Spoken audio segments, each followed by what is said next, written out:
दोस्तों, जहां योगी सरकार में सारे माफिया गुंडे अपराधी थर थर थर थर कांप रहे हैं, वहीं कुछ दबंग अब भी ऐसे हैं, कुछ माफिया ऐसे भी हैं जो आज भी दबे कुचले समाज को अपने पांव की जूतियां समझ रहे हैं और उन पर लगातार अत्याचार कर रहे हैं। दोस्तों, गरीबी एक ऐसी चीज होती है कि जो इस धरती का सबसे बदनुमा दाग होता है, उस दाग को छुड़ाने के लिए आदमी व्यक्ति क्या क्या नहीं करता, हर प्रयास करता है अपनी गरीबी को मिटाने के लिए, अपनी गरीबी दूर करने के लिए।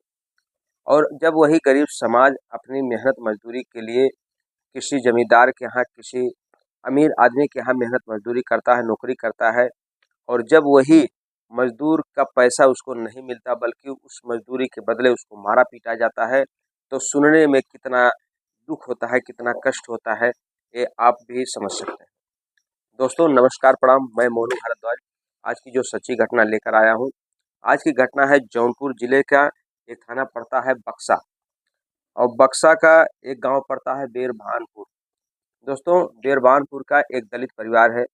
दलित परिवार की अपनी एक जो है छोटी सी दुकान है किराना स्टोर की, चोकर की और पशु आहार की। दोस्तों, दो बेटे हैं, एक पत्नी है। दोनों बेटों के साथ जो राजेश कुमार नाम के व्यक्ति हैं, वो अपनी दुकान पर रहते हैं। दोनों लड़कों का नाम है धीरज कुमार और विशाल कुमार, पत्नी ललिता। दोस्तों, एक छोटा सा परिवार है और उसी दुकान की बदौलत परिवार का भरण पोषण होता है, पढ़ाई लिखाई बच्चों की चलती है। जो राजेश कुमार होते हैं, अपने बच्चों के साथ उसी दुकान पे अपना टाइम टू टाइम देते हैं, पूरी ईमानदारी से लोगों की सेवा करते हैं, और उससे जो इनकम होते हैं उस इनकम से पढ़ाई लिखाई, दुख दर्द और रोजमर्रा की जिंदगी जिया जाता है। दोस्तों, गांव के ही एक होते हैं अजय कुमार सिंह ठाकुर। अजय कुमार सिंह ठाकुर जो है, कहने में तो नाम बहुत सुंदर है, लेकिन जो खबर आई उस खबर में उनको ये बताया गया कि अजय कुमार बहुत ही दबंग किस्म के इंसान हैं और मनबड़ भी। दोस्तों, राजेश कुमार की दुकान से वो लगातार सामान लेके जाते हैं। धीरे धीरे ये मामला पहुंच जाता है 40 से 43 हजार तक का, और उन्हीं के भाई होते हैं, उनके भाई भी लेके जाते हैं सामान। धीरे धीरे उधारी उनकी भी बढ़ जाती है, 23 से 24 हजार पहुंच जाती है। जब एक दिन राजेश कुमार का लड़का धीरज कुमार उनके घर पे जाता है, कहता है कि चाचा हमारे कुछ पैसे दे दीजिए, क्योंकि सामान लाने में दिक्कत हो रही है। दुकान का जो बजट है वो थोड़ा सा गड़बड़ा गया है। अगर कुछ पैसे आप दे देते तो हमारी जो दुकान का वो है सिस्टम वो बन जाता। तो पहले तो टाल मटोल किया जाता है, 2-4 दिन का फिर टाइम दिया जाता है। एक दिन फिर राजेश कुमार अजय कुमार के घर पर चले जाते हैं और कहते हैं कि भैया, पैसे की बहुत सख्त ज़रूरत थी, अगर कुछ पैसे हमको दे दिया जाता है तो हम अपनी दुकान का जो है सिस्टम बैठा लेते, और दुकान में अब सामान नहीं है, ग्राहक वापस जाते हैं। अगर इसी तरीके से हमारी दुकान में सामान नहीं रहेगी तो हमारी रोजी रोटी कैसे चलेगी, हमारी दुकान बैठ जाएगी। दोस्तों, ये बात अजय कुमार सिंह ठाकुर जब सुनते हैं तो उनको बहुत ही क्रोध आता है, और 6 अगस्त 2024 को वो अपने 2-4 दोस्तों के साथ दुकान पर आ धमकते हैं। जब दुकान पर आ धमकते हैं तो राजेश कुमार को पहले बुरी तरीके से पीटने लगते हैं। जब पीटने लगते हैं तो बीच बचाव में उनकी पत्नी ललिता आ जाती हैं, उनको भी मारा पीटा जाता है। तो उनका जो बड़ा बेटा था धीरज कुमार ऊपर सो रहा था। जैसे वो शोरगुल सुना तो धीरज कुमार भी दौड़ता हुआ आया। धीरज कुमार को भी उन दबंगों ने बुरी तरीके से पीटा, और उनका जो छोटा बेटा था विशाल कुमार को भी मारा पीटा गया। इस तरीके से जहां सरकार के डर से सारे माफिया, सारे अपराधी, कहीं न कहीं एक रोक लग गई है यूपी सरकार में, लेकिन कहीं न कहीं फिर कोई ऐसे मरमर किस्म के हैं जो दलितों के ऊपर आज भी अत्याचार सदियों से चला आ रहा है और आज भी होता चला आ रहा है। दोस्तों, जब इतनी मारपीट हो जाती है तो जो राजेश कुमार होते हैं, थाना अध्यक्ष के पास जाते हैं। ये घटना जो होती है सुबह 9:30 के बीच की होती है। तभी जब राजेश कुमार थाना अध्यक्ष के पास जाते हैं, थाना अध्यक्ष होते हैं उदय प्रताप सिंह उर्फ यूपी भैया। दोस्तों, जो यूपी भैया होते हैं वो उनकी जो तहरीर होती है उस तहरीर को एक्सेप्ट करते हैं और कहते हैं ठीक है, कल आप आइएगा। जब आप आएंगे तो आपका मुकदमा लिखा जाएगा। लेकिन जैसे ही अगले दिन राजेश कुमार जी जाते हैं राजेश कुमार से कहा जाता है कि ये जो तहरीर आप दिए हैं, इस तहरीर में थोड़ा-सा संशोधन कर दीजिए। संशोधन करने का मतलब आप समझ रहे हैं कि उसमें से कुछ नाम हटा दीजिए।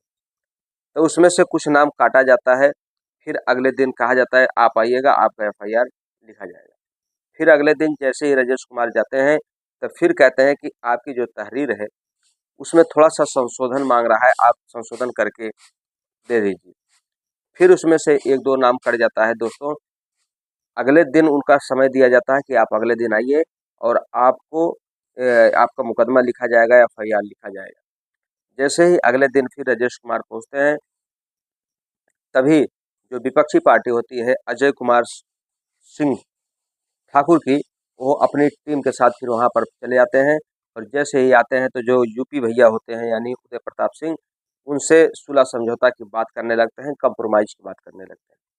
जब राजेश कुमार इस बात पे नहीं मानते, तब वह वहाँ के जो थानाध्यक्ष महोदय होते हैं कहते हैं ठीक है आप जाइए, आपको जो बनता है आप करिए, हम इस मामले में कोई इंटरफेयर नहीं करेंगे, कोई दखल-अंदाज़ी नहीं करेंगे।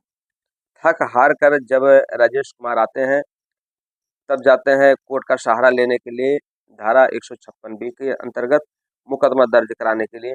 दोस्तों, आज भी हमारे समाज में जहाँ आज़ादी के इतने वर्षों के बाद भी दलित समाज को, पिछड़े समाज को आज़ादी नहीं मिली, आज भी वही दशा है जो पिछले सदियों से चली आ रही है। दबे कुचले समाज को एड़ियों के भाव मारा जाता है, एड़ियों से मारा जाता है, पाँव की जूती समझा जाता है। तो आज भी वही दशा है। दलित समाज अगर अपनी मेहनत की मजदूरी की अगर पैसे मांगता है तो उसको भी पैसा ना दे करके बल्कि उसको प्रताड़ित किया जाता है, उसको मारा पीटा जाता है। सोशल मीडिया पे आप कई वीडियो ऐसा देखते होंगे जिसमें कि गरीब समाज, दलित समाज, ओबीसी समाज, पिछड़ा समाज, एसटी एससी समाज जो भी अपनी मेहनत मजदूरी मांगता है तो उसको मांगने की बजाय, मजदूरी देने की बजाय, जो फॉरवर्ड क्लास के मनवड़ किस्म के लोग हैं, जो अमीर किस्म के लोग हैं, वो हम सब दलितों के साथ मनबड़ई करते हैं, मारते हैं, पीटते हैं, अत्याचार करते हैं, दुराचार करते हैं। माननीय योगी महाराज जी से करबद्ध प्रार्थना है कि अगर ऐसी घटना को संज्ञान में लेकर के निष्पक्ष जांच कराई जाए, अगर कोई दोषी होता है तो उस दोषी को कड़ी से कड़ी सजा मिलनी चाहिए। दोस्तों, हमारी कहानी कहने का उद्देश्य आपके दिल को ठेस पहुंचाना नहीं, बल्कि आपके दिल को, आपको सतर्क करना है, आपको सावधान करना है। दोस्तों, एक बार पुनः आपसे रिक्वेस्ट है कि अभी हमारा नया चैनल है, आप हमारे चैनल को सब्सक्राइब करिए, दोस्तों में शेयर करिए, कमेंट करिए और हमारे चैनल को सपोर्ट करिए। जितनी वीडियो हम आपको अपलोड करते हैं उस वीडियो को आप दोस्तों में शेयर करिए। दोस्तों, मिलते हैं हम आपसे अगले वीडियो में एक नई कहानी के साथ। तब तक आप अपना ख्याल रखें, स्वस्थ रहें, मस्त रहें। जय हिंद, जय भारत, हर हर महादेव।